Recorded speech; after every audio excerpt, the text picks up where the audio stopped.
attendees that are here.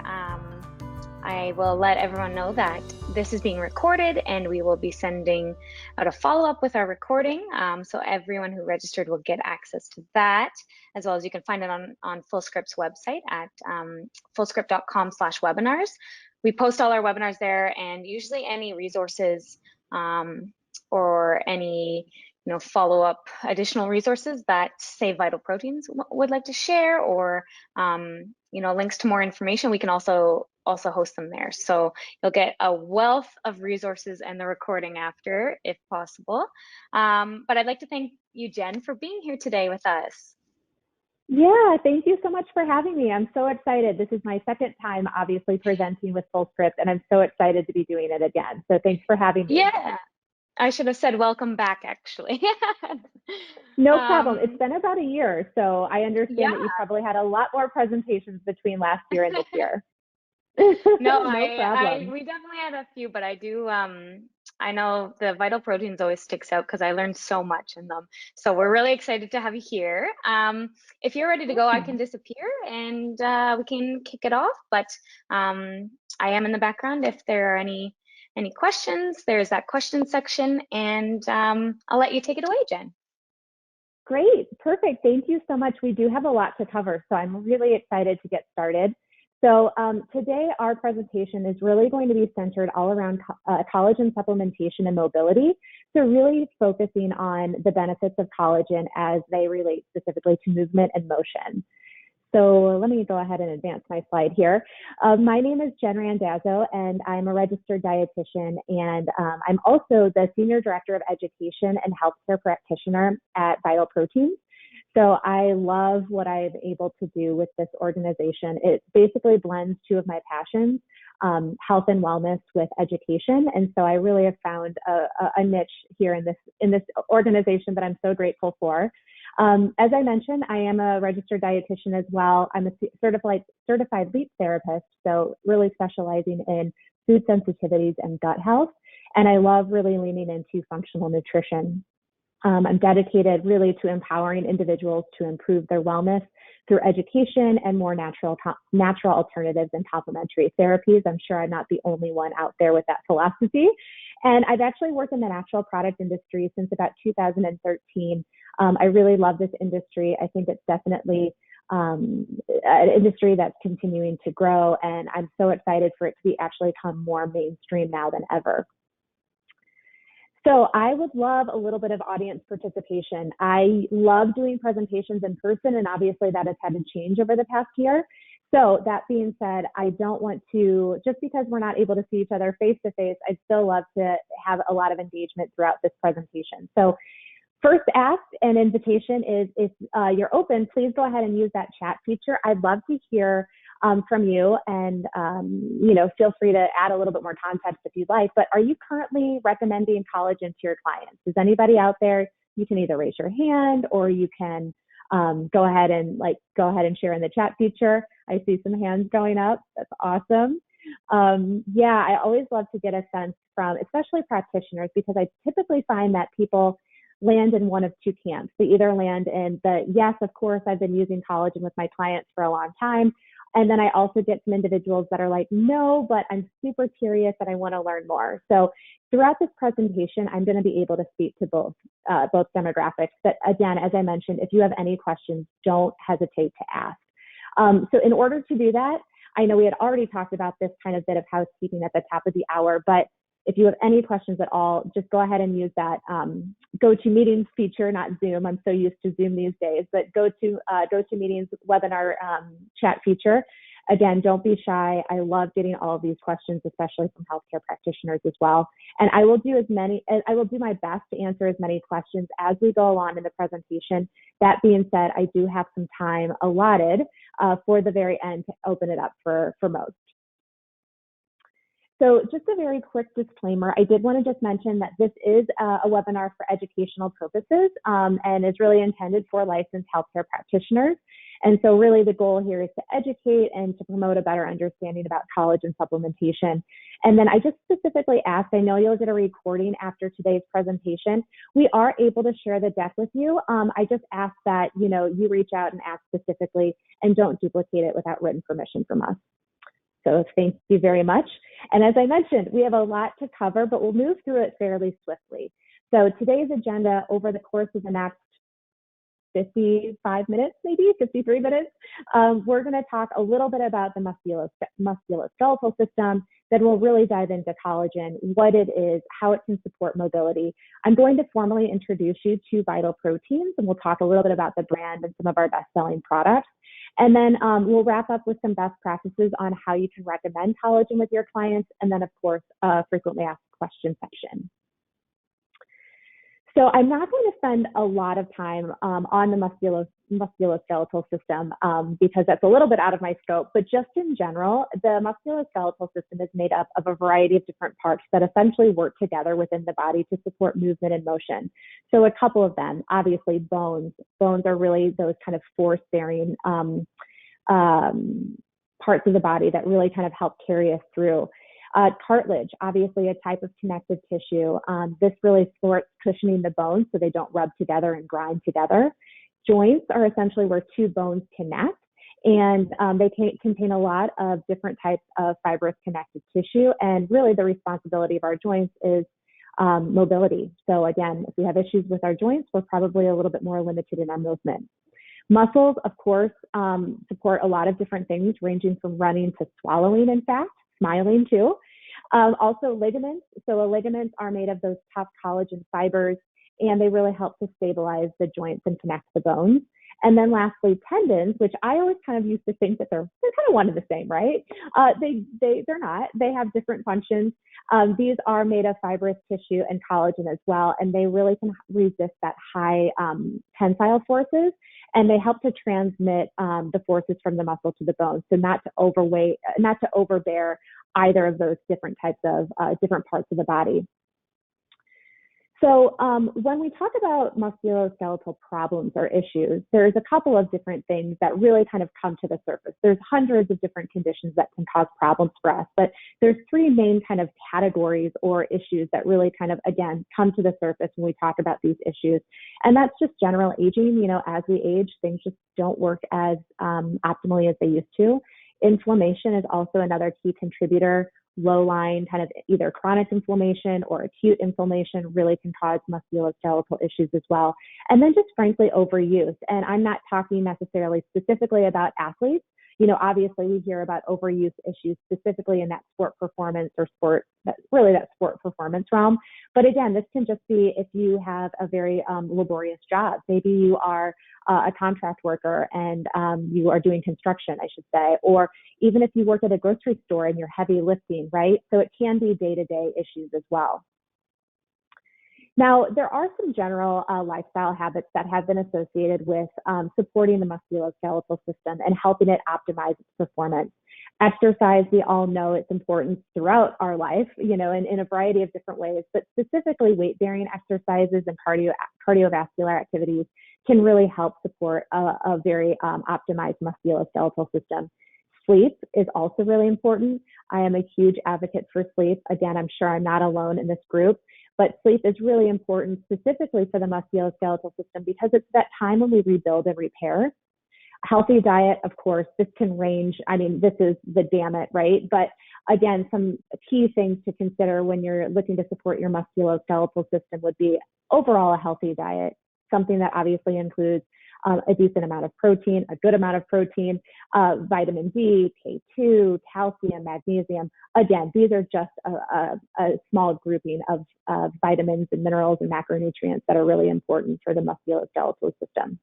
And then last, and of course, what we're going to really dive in today is collagen. So specifically collagen, we'll talk all about it, but collagen is definitely something more now than ever that's being really viewed as a musculoskeletal ingredient because it supports a variety of different things like our bones, muscles, joints, tendons, ligaments.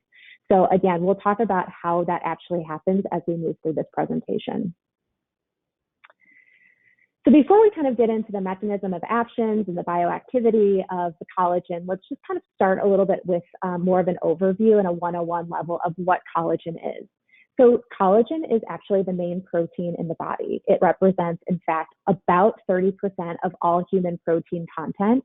A little fun fact is that it's actually the second most abundant substance in our bodies, secondary only to water. So without collagen providing that scaffolding, we would truly just be puddles of water on the floor.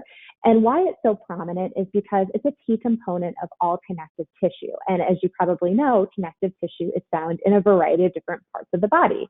A lot of them we already talked about when we were reviewing the musculoskeletal system. So of course, also the skin, but bones, muscles, ligaments, tendons, and joints. So the collagen molecule itself, it's a triple helix molecule, and it's actually comprised of amino acids. And what makes this molecule very unique is the sense, and let me step back. I always like to kind of refer to the collagen molecule. Like I said, it's a triple helix molecule, and I don't know why I'm just putting up 2 fingers. I should put up 3. And I kind of think about it as a braid. So if you've ever braided your hair, and every time I talk about this slide, I always think, I'm like, I should wear my hair in a braid so I can show actually what happens. But I forget every single time. But anyway, I think about the collagen molecule as a braid, like a triple helix molecule, and it really is strong. So again, if you think about, braiding your hair, braids are actually really strong. They're kind of together. They really add strength to your hair. And then also they're very flexible, right? So you can kind of play around with it. But again, that's kind of the visual that I often associate with a collagen molecule. And again, what the major composition or the most prominent composition of the collagen molecule is 3 specific amino acids: glycine, proline, and hydroxyproline. These 3 amino acids just by themselves represent about 50% of the total amino acid content found in collagen. And again, it's these same amino acids that are found in the connective tissue, again, found in parts of our body like our skin, joints, bones, tendons, ligaments, and muscles. And what makes collagen extremely unique, unlike any other protein that's available, is that this specific composition of amino acids and its bioactivity that we'll talk about here in a second really is what sets it apart from those different types of other protein sources. So it's the amino acid composition as well as its bioactivity. So what collagen actually does, like I mentioned a couple of moments before, it really does kind of help provide the strength, flexibility, movement, and motion. It again provides that structural framework that really holds everything together. It's kind of like that scaffolding. Again, I often reference it as that scaffolding that really kind of supports the body's movement and motion in particular. And again, it really overall helps to support the health and the integrity of our body's tissues, especially again, those found in our muscles, tendons, bones, joints, skin, ligaments, etc. So you'll probably get sick of me talking about all of those different parts, but they all benefit from collagen, so it's hard to not name them almost every other slide. So we talked a little bit about what collagen is and kind of what it does, but let's talk about why it can be beneficial to adding it to the diet. So there's a couple of main reasons why collagen nutrition can be beneficial. The first is the fact that the body becomes less efficient at producing collagen as we age. So you heard me correctly, the body actually manufactures its own collagen. Anybody have a child or remembers maybe their children younger when they had like super supple skin? I mean, if you look at a baby, right, their skin is so supple, it's very bouncy, it's very elastic. Also, they're incredibly flexible, often putting their toes in their mouth. This is a facet of collagen, and essentially collagen is very prominent in our younger years. Again, unfortunately, beginning around the age of 25, 30, that's when our bodies become less efficient at producing collagen and our body's production starts to decline. So again, that natural decline doesn't begin in around 50, 60, 70. It actually begins much sooner. So that, coupled with the fact that our dietary preferences and patterns have changed over the years. So when you think about our ancestors, they have, and I can start to pop some of this up, when you think about our ancestors, centuries ago, they would use the entire animal for their nutrition, right? So they would use the bones for bone broth. They would eat the cartilage, no kind of trimming of the lean meat. They would really use every single part of the body. And those parts of the body are actually where collagen is located. So collagen is in fact not located in the flesh of the animal. Rather, it's often found in the parts of the animal that's discarded or not eaten anymore. So again, in the skin, in the bones, etc. So unfortunately, even if you're an omnivore, you're probably not consuming enough collagen. And especially if you're a plant-based individual, vegetarian or vegan, you're not consuming enough collagen in the diet. So again, these two contributing factors for collagen decline can really help contribute to signs of aging. And again, those signs of aging can be a direct result of that collagen deficiency. So again, signs of aging can range. So when we look at someone, obviously some signs of aging that are just a little bit more visual is the skin. So, skin cells become less active. And again, kind of the firmness and the elasticity of the skin begins to wane. And so that results in more wrinkling of the skin, finer skin, more kind of that paper feeling skin. Also bones. So bone formation and breakdown is always kind of in a balance. It's basically the body is always constantly creating bone or breaking down bone. But unfortunately, as we age, the bone loss is often greater, so making bones more fragile and easy to break. Joints, again, unfortunately, the level of collagen in the joint matrices or in the joint matrix can decline, and that causes them to lose their function and even become, again, a little bit more achy, pain. Joint issues are definitely something that not just older demographics experience, but certainly individuals of any age. And then lastly, muscles. So that gradual loss of muscle mass can overall affect balance, gait, independence even, So again, if someone's not stable on their feet, they can kind of lose some of their independence. So again, definitely there's a variety of signs of aging.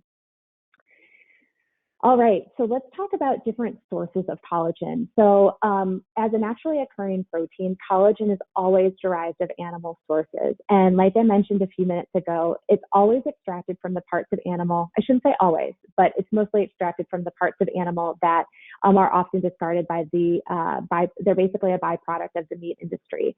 So again, where collagen is sourced from, either the hide or the skin, bones, or even the cartilage of the animal as well. There is no vegan source of collagen. We'll talk a little bit more about that as we move through the presentation, but I like to really just kind of hit that point home early on because there is no vegan source of collagen. And again, we'll talk a little bit more about that throughout the presentation.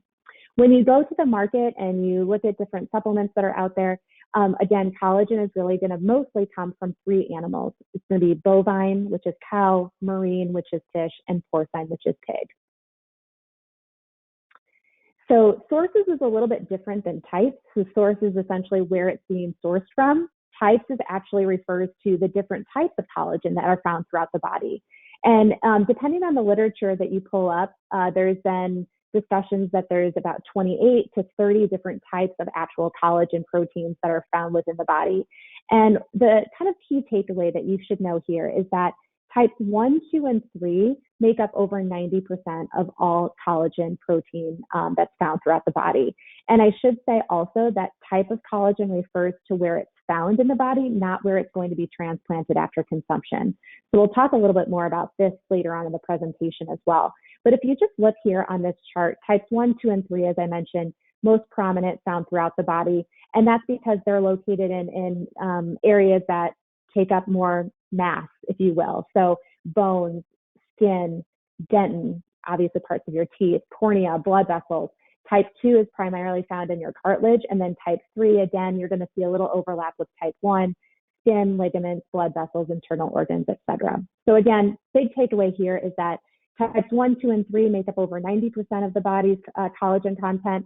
And again, type is really just referring to where it's located in the body, not necessarily where it's going to be transplanted after consumption. All right, so we talked about different sources, different types, and now let's get into different forms because I think that this is also an area of confusion maybe out there. So collagen can be found in often different grades. So we have three primary grades that collagen can be found in through, in the market. Native collagen, which is often used for medical materials and collagen casings. This is an insoluble form of collagen, and there's very little to no absorbability or digestibility. So again, these, like I mentioned, is more for medical casings, collagen casings, et cetera. So you're really not going to find this form of collagen as a supplement.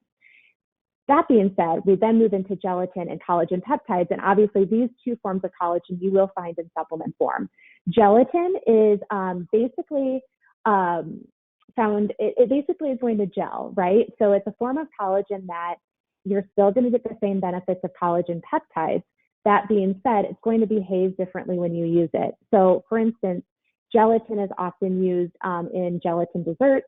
I just made a really amazing a coconut cream panna cotta over the weekend, and it was delightful, and I used our gelatin.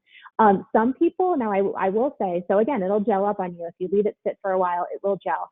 That being said, we do have some of our consumers that reach out and they say that they add it to their hot tea, like right before bed, and they'll use it and they'll drink it fairly swiftly. So it won't turn into sludge right away, but again, it's not like something that you would want to put in your coffee in the morning, forget about your coffee. I don't know how that's possible, but forget about your coffee for an hour or two and then come back to it and expect it not to be basically a brick, right? And then lastly, collagen peptides. So the solubility is very high. So it's soluble in both hot and cold liquids. So that means that it will completely dissolve and not change the viscosity or the texture of your beverage. In terms of absorption and digestibility, it's extremely high. We'll talk about the bioavailability here on the next slide, or in a couple of slides. And again, this is obviously a form that personally I think really is has the most application, because you can literally add it to anything hot or cold, food or beverage, and it's not going to change the taste, the texture, or the viscosity as well. So we kind of talked a little bit about this, so I won't hammer this home too much. But again, biggest differences between gelatin and collagen peptides is the digestibility and then the usage. So gelatin, I would mostly reserve for thickening agents, soups, stews, gelatin-based desserts, gummies. A lot of times people will use this as a gummy base. And then collagen peptides, literally the world is your oyster. All right, so this is where I get to geek out and talk about how collagen supplementation actually works. So this is really that mechanism of action. And I think that a lot of times this typically gets overlooked, or maybe it's not really talked about very often. But what's awesome about collagen itself and collagen supplementation is that it actually works in two ways.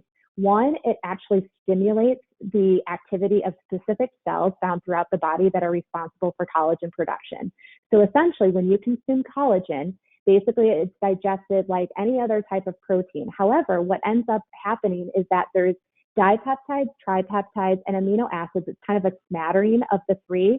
And those essentially, once they get into the bloodstream and into the cell, they basically kind of wake up. I kind of use this as a visual, but they kind of elbow these cells and say, hey, remember, it's time to get to work. You're going to be late for work. Time to get up, time to get active.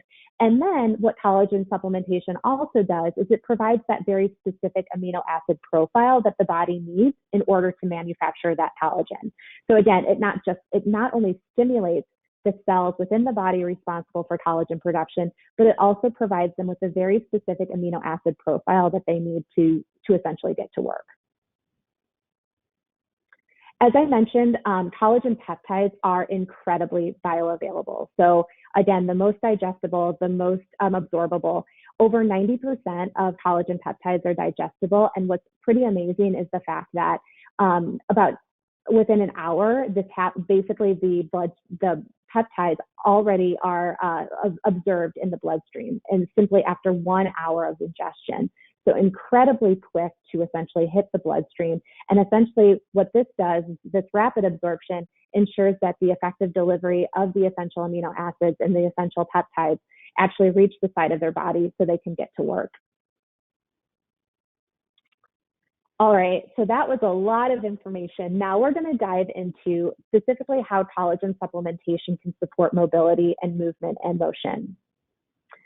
So when we talk about this, obviously you're going to see a lot of redundancy with the kind of different parts of the body that we talked about as part of the musculoskeletal system. So collagen supplementation and mobility is definitely gaining in popularity. It's gaining in interest.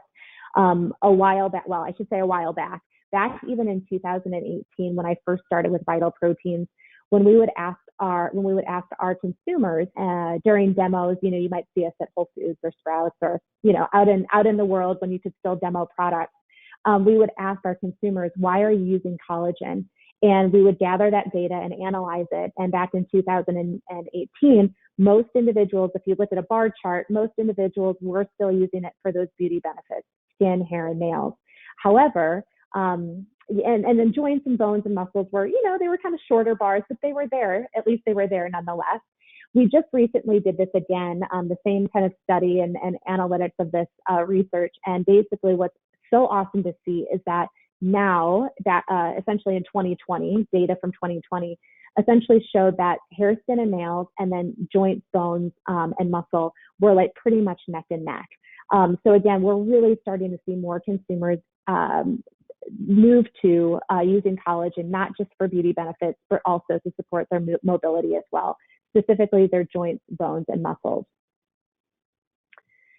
So this is where I'm going to go ahead and spend a few minutes just talking about very quickly each of those, the kind of overview and like what's happening as we age. And then we'll talk about the mechanism of action of how collagen can actually support these body parts. And then I'll also share a little bit of research to support these claims as well. And what I do want to say kind of as we enter this section of the presentation is that there is so much more research because of the time of this webinar. I obviously had to stop somewhere.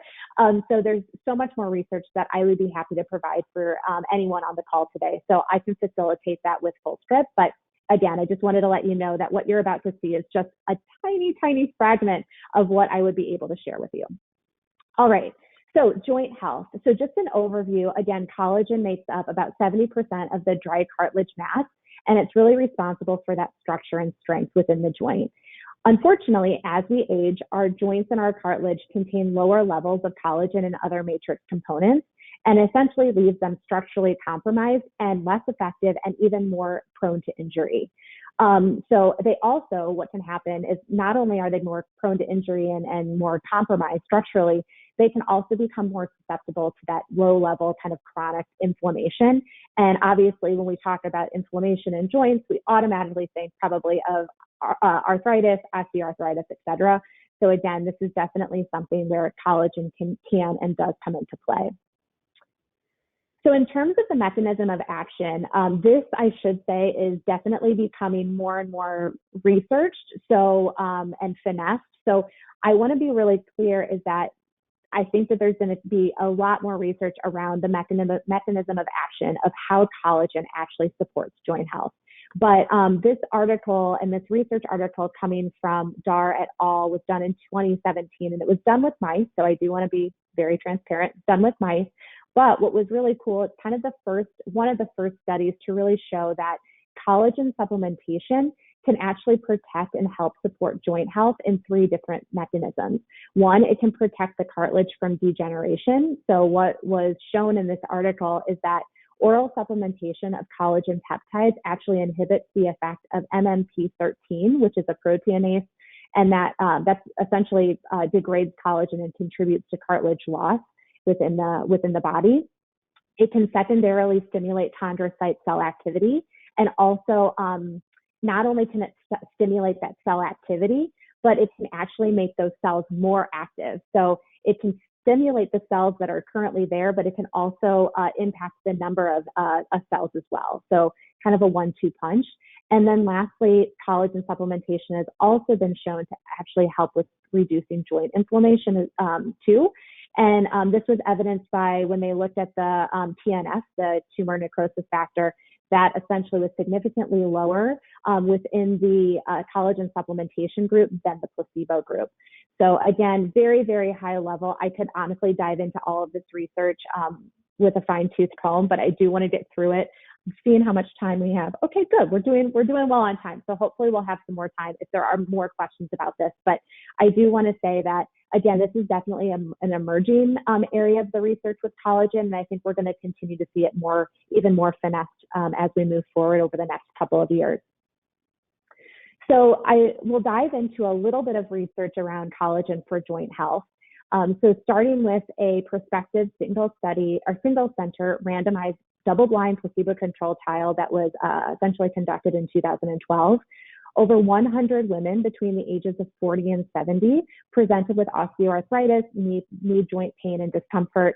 And essentially what was done was there was two obviously groups. One received 8 grams of collagen peptides, the other a placebo. And essentially researchers followed this group around for 6 months. And the results were that administration of the collagen peptides seemed to be highly efficient at decreasing joint pain and stiffness, as seen by the WOMAC score data at the right. So you can see by this chart, there was definitely an benefit and an improvement in the WOMAC score at 3 months, and then obviously even more so than at the 6-month mark as well. And the WOMAC score, it's basically kind of a comprehensive score. It talks about, or basically it comprises pain, stiffness, and overall quality of life. Another study, this was done by Kumar et al., and this was a double-blind, placebo-controlled, randomized clinical study published in 2015. And what I like specifically about this study is that it actually looks at both men and women, whereas the first study we just focused on women. Now we're really including both men and women. 30 subjects, so it is a little bit on the smaller side, but 30 subjects nonetheless. Men and women between the ages of 30 and 65, so looking at a little bit of the younger demographic. All of these individuals were diagnosed with either knee osteoarthritis, and they also had a visual analog scale or a VAS score of greater than 40. And then essentially these individuals were assigned to one of two groups. The investigation group received 5 grams of collagen peptides dissolved in milk or water in the morning with food at night. With milk or water in the morning and at night after food. And then the second group obviously had the placebo. It was actually just maltodextrin, but dissolved in the same way and instructed to be taken in the same manner as the investigation group. The researchers essentially followed this group around for 13 weeks. And the study demonstrated that collagen peptides, both porcine and bovine, so they looked at both sources, are effective nutritional supplements and can help actually improve the overall physical discomfort resulting from osteoarthritis. So again, I just pulled this chart here. This is just looking at the bovine, but you can see the overall impact of the WOMAC score, the VAS score, and the quality of life score that was essentially recorded.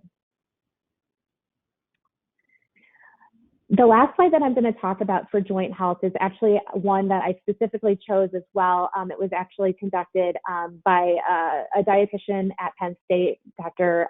Christine Clark et al. And this was done in 2008. So it was actually a little bit of I don't want to say ahead of the curve, but it's definitely an earlier study. So about 13 years old at this point, which is crazy. But what I thought was awesome about this study and really remarkable is that, of course, it was prospective, randomized, placebo-controlled, double-blind, again, as I mentioned, published in 2018, but it actually looked at collegiate students, specifically collegiate athletes. So essentially 147 students were recruited from Penn State and were studied for 24 weeks between the years of 2005 and 2006. It was roughly a 50-50 split between male and female athletes, and all active student athletes who complained of joint health joint pain or discomfort due to stress, injury, or surgical outcomes or trauma were included in the study. The athletes were essentially assigned to one of two groups. 73 of those individuals received 25 milliliters of liquid containing collagen peptides daily. 74 individuals received 25 milliliters of liquid containing the placebo. And the results of this trial essentially supported that collagen peptides actually help to, again, reduce symptoms of joint pain, and athletes consuming collagen peptides can potentially improve their joint health and reduce their pain symptoms, especially associated with that strenuous activity. So this article is, I think, helpful in the sense because we get a lot of questions at Vital around, well, what about my teenager? What about my college student? And kind of our response is, typically we don't recommend individuals starting collagen until around the age of 25, just because that's when we believe that the decline begins. That being said, this article definitely demonstrates that for athletes, specifically in the collegiate level, that this actually can be helpful for them as well. So definitely more to come, I think, as we continue to look at the sports nutrition space. All right, so bone health. So we talked about joints. Now let's move into bones. So collagen actually represents about 80% of the total protein found in bones. Collagen is, again, specifically in the bones, it's an essential component because it really does help add to the toughness and flexibility. In healthy bones, the bone matrix density and its composition is, like I said earlier, regulated by this process called bone turnover, and it's balanced through the activity, the simultaneous, or I shouldn't say simultaneous activity, but kind of the seesaw activity of osteoblasts, which are our bone forming cells, and osteoclasts, which is our bones that are, our cells that are responsible for bone reabsorption. So obviously when the seesaw is kind of optimally working, great. However, when this equilibrium is disrupted, the synthesis of new bone is outpaced by matrix breakdown, and this essentially can really compromise bone mineral density, even leading to less flexible and more fragile bones as well. So the mechanism of action, very, very short and sweet and high level, is that collagen peptides have been shown to support bone health by simultaneously promoting the function of bone-forming osteoblasts, so really helping them, helping their survival. They not only proliferate, but then they survive and they also proliferate. And then also reducing bone breakdown, so actually suppressing the presence and the activity of the osteoclast. So an article that I wanted to pull and show you all today it's an in vivo study. So again, in vivo, I know we're a little bit more limited here, but an in vivo study using OVX mice. And essentially these were mice that essentially the researchers wanted them to exhibit menopause symptoms. And this was conducted in 2010 and then also 2012 respectively. So the researchers evaluated the effect of collagen peptides on OVX mice, investigating essentially the impact on bone mineral density and bone strength. Treatment, 2 groups per the usual, or what we're probably familiar with seeing at this point. The investigation group received 10 or 25 grams per kilogram of collagen peptides, and then the placebo group or the control group, 0 grams of collagen peptides. And essentially researchers looked at these mice for 3 months. And the results found that administration of the collagen peptides were observed to improve bone mineral density as evidenced by DEXA scans and scores, and then also improve bone strength using a 3-point bending test as well. The other research article that I wanted to share with you all today regarding bone health was done on humans. So it's a randomized control trial that was published in 2015. 39 osteopenic postmenopausal women were selected to investigate the effect of collagen peptides on bone mineral density, and participants were essentially assigned to one of 2 groups. The investigation group, again, received 5 grams of collagen peptides. They also received calcium and vitamin D. Placebo group just received the calcium and vitamin D, so that was consistent, and the duration there was 12 months. So the results from this particular study found that individuals that received the collagen peptides had significantly less total body bone mineral density loss, again observed by DEXA, compared to those receiving the control treatment. And then last, we're just going to focus on muscle health here. So collagen is obviously also found in muscle, making up roughly 11% of the protein found there. And it's also very abundant in the extracellular matrix as well. So what happens when we age, we lose muscle, known as sarcopenia.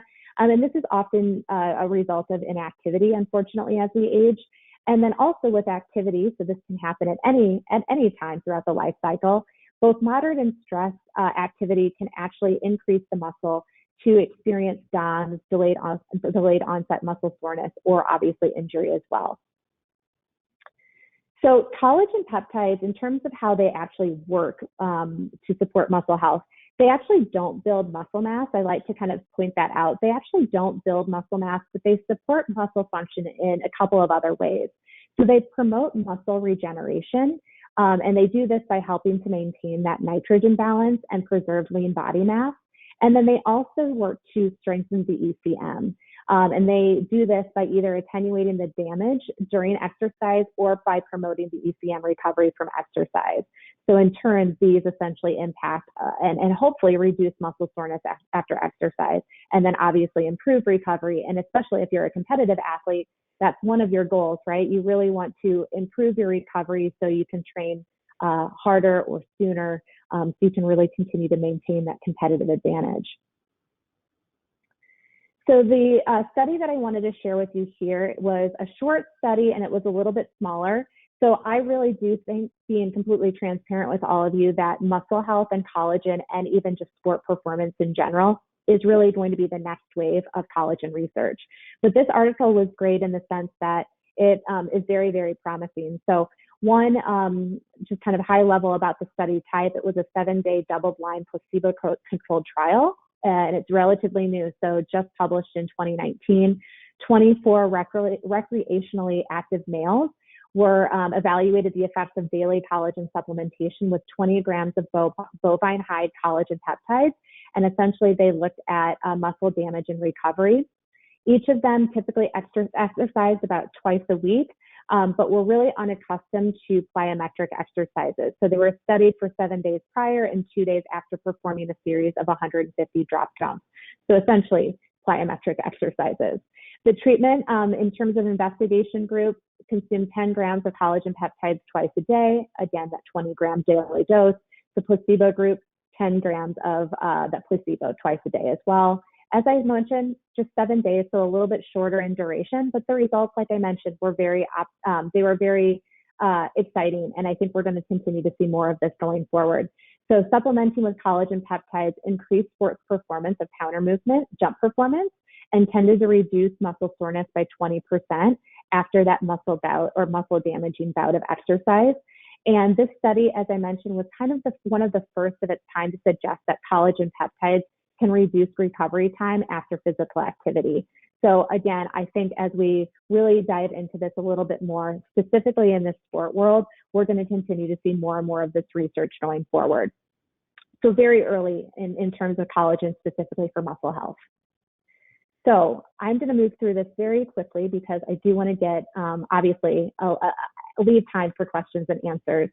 So Vital Proteins obviously is a collagen-centric or collagen-based nutrition company that was essentially founded by Kurt Seidensticker back in 2012, and he launched the product that you see on the right-hand side of your screen in 2013. And it really was a company started from a need. So Kurt has been a long-time runner. He's experienced pain with his joints, especially after those longer runs. He was noticing that he wasn't recovering as quickly or as well as he used to. So he actually began to research with his daughter, who was in medical school at the time. They started looking at, he was following more of a paleo approach, dietary approach at the time, and they came across collagen.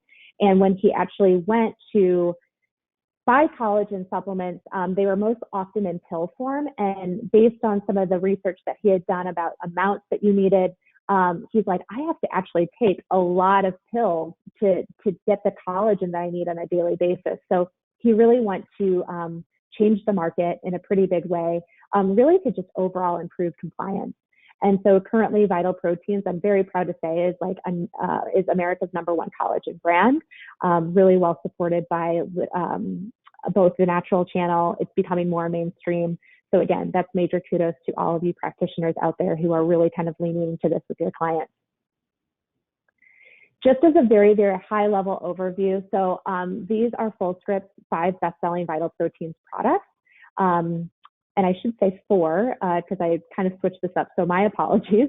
You're not crazy if you're only counting 4 different groups. But our collagen peptides, like I said, this is the product that has really, really started the company. So it's our collagen peptides. We have it in 3 different forms. We have a marine collagen. So again, this is basically just same benefits as the cow or the bovine-based collagen, just in a marine form. We have beef liver that also does really, really well, so super high quality. We'll talk about that more in just a second. And then our collagen creamers, which are a dairy-free creamer alternative that are made with collagen as well. So as I mentioned, collagen peptides, really great. Like I said, I'll make sure that you have this deck afterwards. But really, this is the product that started the company. It's still the foundation of my collagen routine. So great nutritional profile, as you see here. With 2 scoops, you're getting 20 grams of collagen peptides, 18 grams of protein, 70 calories. Literally just one single ingredient is the bovine hide collagen peptides. Most individuals will add this to their coffee. They'll add it to their smoothie. You can get really, really creative. We often see that, again, some people will add it to their oatmeal. So again, it's really just the easiest way to incorporate collagen into someone's daily wellness routine. I'm not going to spend tons of time on this slide because, again, I know we're limited, but I did want to make sure that you guys know that in terms of transparency at Vital Proteins, it's very, very important to us. And we want to make sure that you essentially know how collagen comes from what we kind of call it the cow to canister path. But one of the things that I did want to specifically point out is that we don't use any chemicals or any solvents in any of our processing. Essentially, we use hot purified water to extract the collagen from the hide. We then use a really great enzyme, proteolytic enzyme bath. So essentially, this is what helps to break down the protein and further extract it from as well from the hide. And then essentially all we do to create a powder is use a burst of hot pressurized air. So again, no chemicals, no solvents. And then I do want to make sure that you all know that we do quality testing on all of our batches. And sometimes we will get questions about glyphosate, ractopamine, all of those different types of questions that we get, and we're happy to provide you with that information. We always test, and we would obviously never put out anything that would register any of those different types of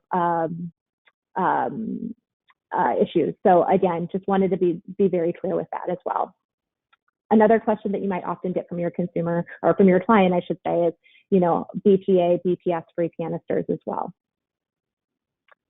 Marine collagen, like I mentioned, great alternative to the bovine-based collagen, especially for more of those pescatarian clients or individuals that actually might be, we've had a lot of individuals that have wrote in to us or DM'd us on social asking us, is this vegetarian friendly? Well, we say, no, because it comes from fish, but we've noticed that a lot of times individuals will realize, even individuals that identify as vegetarians, they will actually, knowing that it doesn't come from the flesh of the fish, they are more open to trying it. So just a little bit more of an anecdotal piece that we often get. I don't know if you have experienced this with any of your clients as well, but it's kind of an interesting dialogue, but just wanted to share that with you. Same thing here. Main thing that I want you to know, same processing method, but like I mentioned, the marine collagen is actually sourced from wild-caught, non-GMO cod, so white fish that's actually caught off the coast of Alaska. Beef liver, again, the thing I love about our beef liver capsule is that it's super high quality. So again, we actually use the collagen coming from New Zealand bovine, so very, very high level or high grade premium beef liver that's essentially just desiccated and 100% freeze dried. So very premium product. And again, this does especially really, really well with our healthcare practitioners. And then lastly, our collagen creamers. So this is, as I mentioned, a dairy-free creamer alternative. It's basically a blend of coconut milk powder along with collagen peptides. So it's kind of that 1-2 punch for individuals that want to add their collagen to their coffee, also want a creamer, dairy-free specifically, and it's kind of that match made in heaven. So in terms of recommending collagen, the thing that I really want to point out here is that the right product for your client is going to be the one or ones that can most easily fit into their daily wellness routine and aligns with their dietary preferences.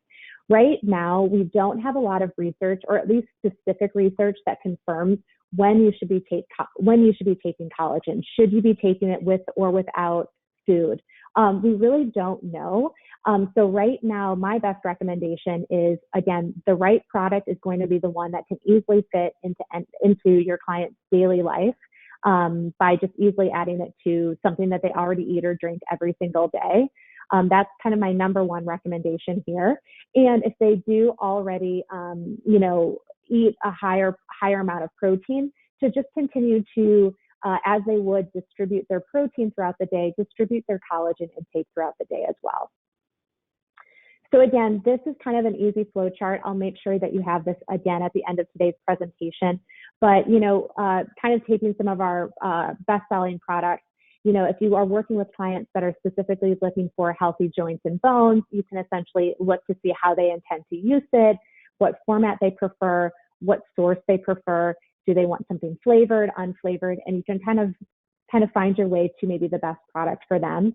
Same with skin, hair, and nail support as well. So a lot of redundancy here, but again, just really kind of looking at compliance as one of the key issues or the key drivers in product recommendation as well.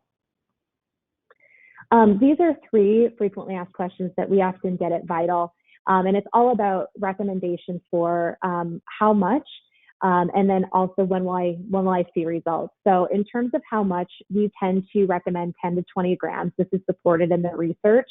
And again, for individuals that want a more personalized experience or collagen recommendation for daily intake, we actually do have a collagen calculator on our website. But again, I actually get really excited because I know that we are currently looking at partnering with different genetic companies that identify collagen-based SNPs. So stay tuned for some kind of more personalization specifically around collagen use. Second, I always like to make sure that especially healthcare practitioners know that collagen should be used in addition to a current protein intake regimen. So it does lack tryptophan. It's not considered a complete protein. So as I mentioned, I really typically will add this. I will add my collagen. I'll do 2 scoops, but I'll do 1 in the morning and 1 in the afternoon. And of course, I will not essentially just eat collagen. I'll make sure to continue to eat other forms of protein as well. And then most of our consumers actually report seeing some benefit within 4 to 6 weeks of regular daily use. Obviously, that can vary, and there's not like a one benefit that emerges first. We do feel that a lot of people say the strength of their nails actually, and the length of their nails is something that they see most, maybe earliest, but again, it does kind of depend on just the individual.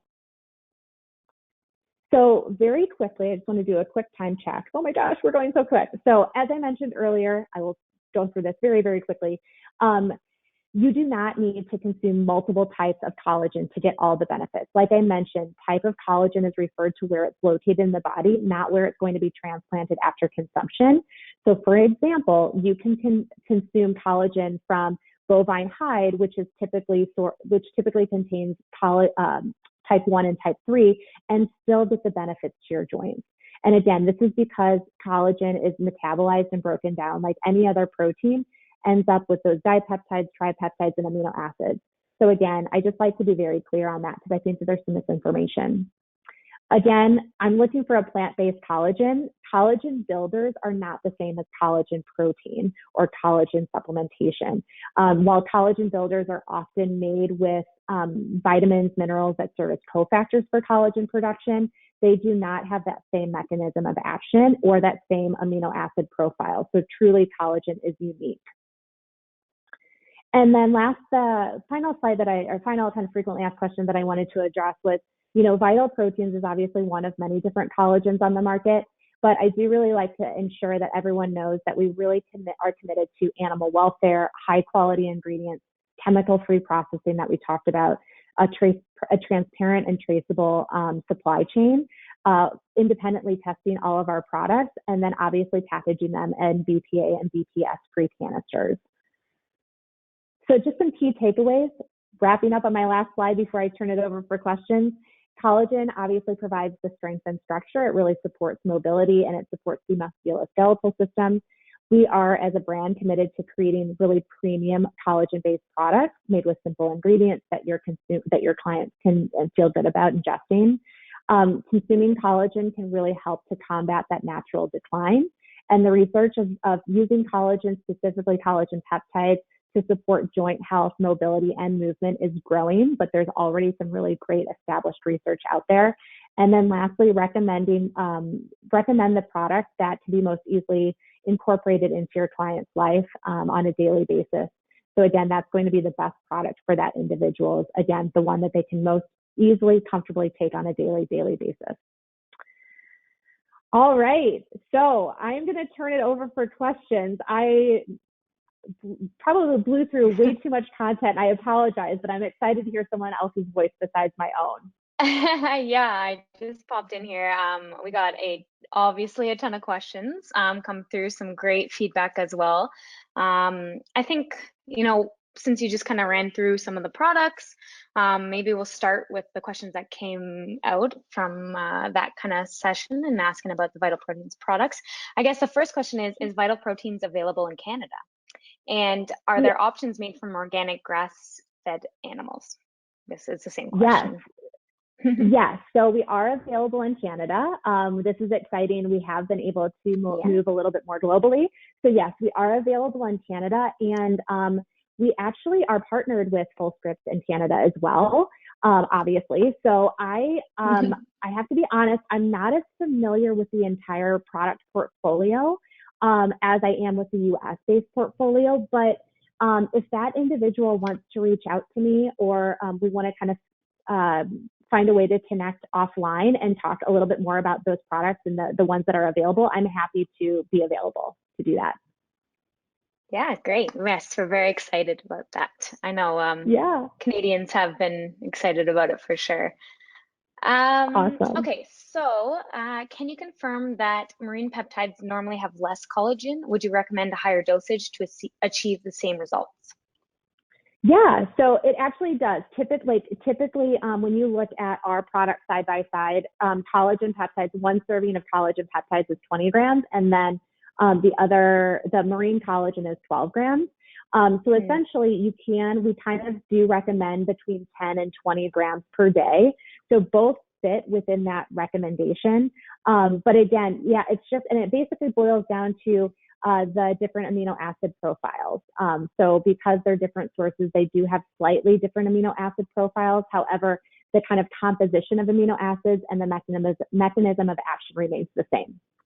So in terms of recommending a higher dose, or like kind of bumping up the number of scoops, I'm not a salesperson. I kind of am, but I'm not really. I always start when I'm working with my clients too. I only start with 10 grams, and then I titrate up from there based on need and experience. So that would be my recommendation. Start with 1 scoop if you want to, and then again boost upwards from there. Yeah, and a couple questions came in about the heat sensitivity and maybe effectiveness. So one of the questions was, is it heat sensitive for hot drinks and oatmeal, say, or do any drinks break down the peptides to make them ineffective? Like, does juice disrupt it? Obviously, people take it in their coffee, and there's the coffee creamer. So I guess just more questions around that, like effectiveness of different liquids and the heat sensitivity. Great questions. So we recommend it in things that are like coffee, tea, oatmeal, things that are warm but not boiling hot. So we typically don't recommend collagen peptides I should say this, you can certainly incorporate collagen peptides into baked goods. So something that, again, 375, you can incorporate them, but we don't know, there's not enough research out there that looks at the efficacy, or I should say the bioactivity of collagen peptides at that higher dose. We know that the benefits are still attributed, and they're still available at more of the coffee, tea, that heat level, because again, even in the processing, right, you saw that we use heat as a matter of extraction from the hide itself, as well as drying. But that's kind of the level that we stay at. So beverages are great, oatmeal even great, but we typically don't recommend baking with it if you're specifically really looking to maximize your benefits. Okay. I can do a couple questions actually that came in with some recommendations. One of the questions was, do you recommend the continued use of glucosamine chondroitin along with collagen supplementation. My pronunciation, I'll apologize now because if there's more, they're probably not going to be good either. No, you did a great job. You did a great job. So what's interesting is we are actually seeing, and this was data that was pulled from the Nutrition Business Journal. I don't know if anyone's familiar with that, but it's kind of like the more sales side of the supplement world.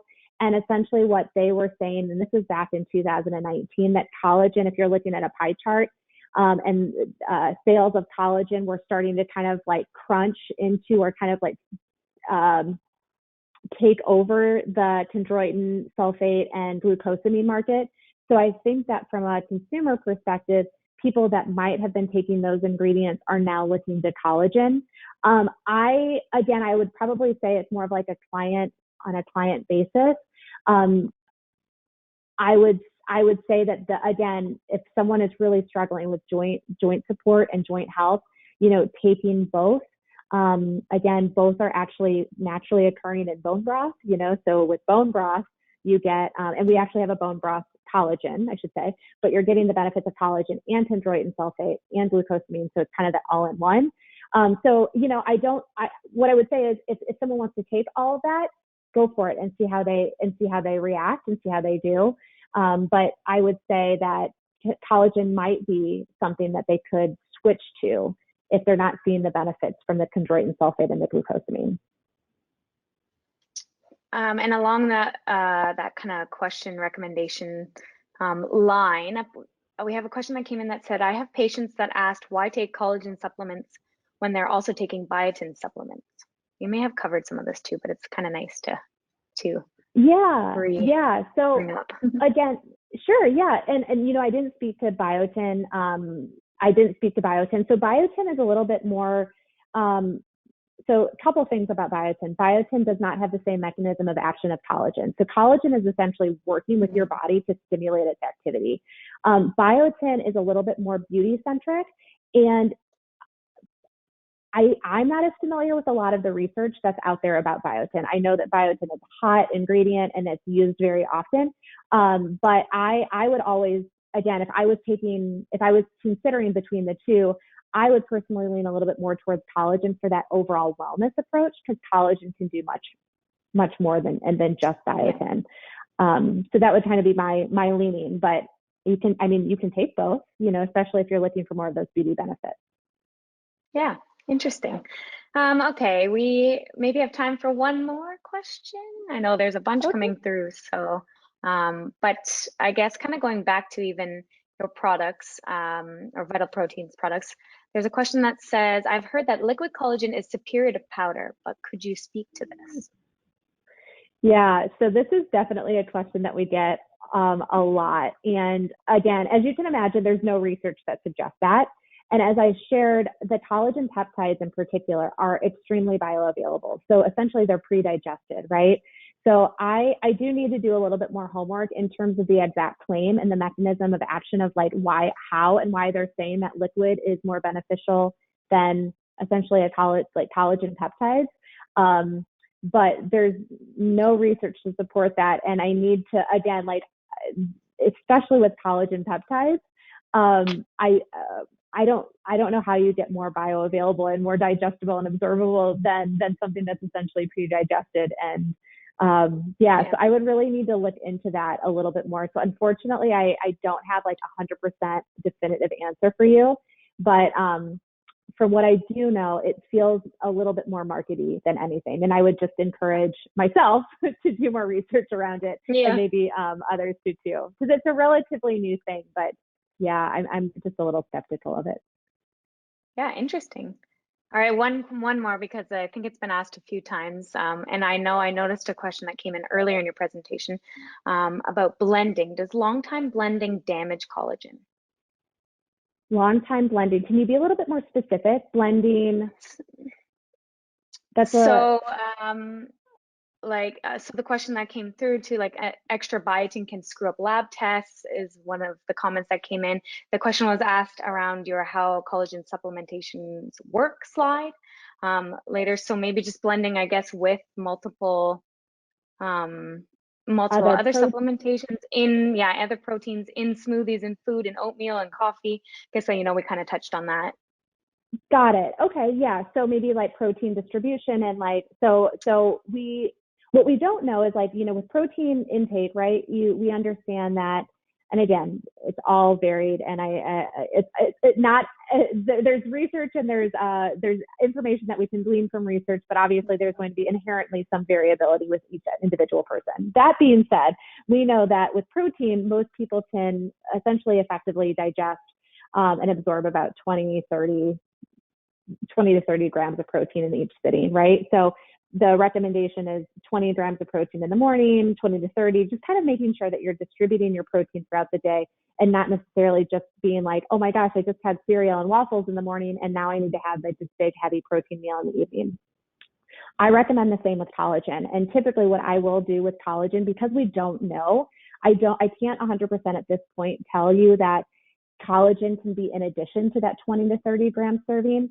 So right now, to be safe, I find myself incorporating collagen peptides into that 20 to 30 gram bolus, if you will, in the morning, in the afternoon, and sometimes in the evening. So again, I wish I had more information. I think that we're going to see more research come out around this, but that would kind of be my recommendation, incorporating that 10 to 20 grams of collagen into your allotments for your different meals to adequately distribute it throughout the day.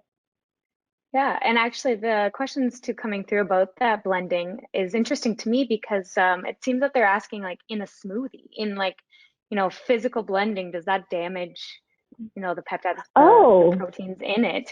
So it's interesting with the protein side too, and getting your allotted amount throughout the day, but it seems a couple questions came in like physically in smoothies.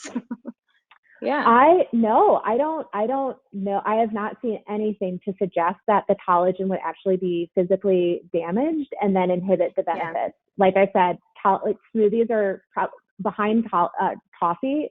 Smoothies are the second most popular way that people incorporate collagen into their wellness routine. Yeah, I've definitely seen that, and we've done it a lot too ourselves. Okay, yeah. We're a little bit over time. We could probably keep going on this topic, as there's so much information, and I'm learning a ton. The questions coming through are amazing. If there's more questions that are really urgent, there is an email you can email me at. It's webinars@fullscript.com. I can pass along questions or see if I can help on the spot with some of the details. But again, you'll be getting this recording. All registrants of the webinar will get it. You'll also, as Jenn said, hopefully have access to the slides as well, which is great. And it'll live on Fullscript's website at fullscript.com/webinars. So you can access it anytime, go back to it, check it out. But I'd like to thank you, Jenn, again for being here for a second time with us. I always learn so much. And I know our attendees do as well. So hopefully we'll have you back for a third time soon. Yeah, no, this is always a pleasure. It's something that I look forward to. So thank you so much for having me, and thank you for everyone being so dynamic and engaged. I really appreciate all the questions, and yeah, I'm happy to answer as many as I possibly can. So we'll try to get those out to you if there's any other questions. Yeah, I agree. Okay, well, thank you all. Enjoy the rest of your day and take care, everyone.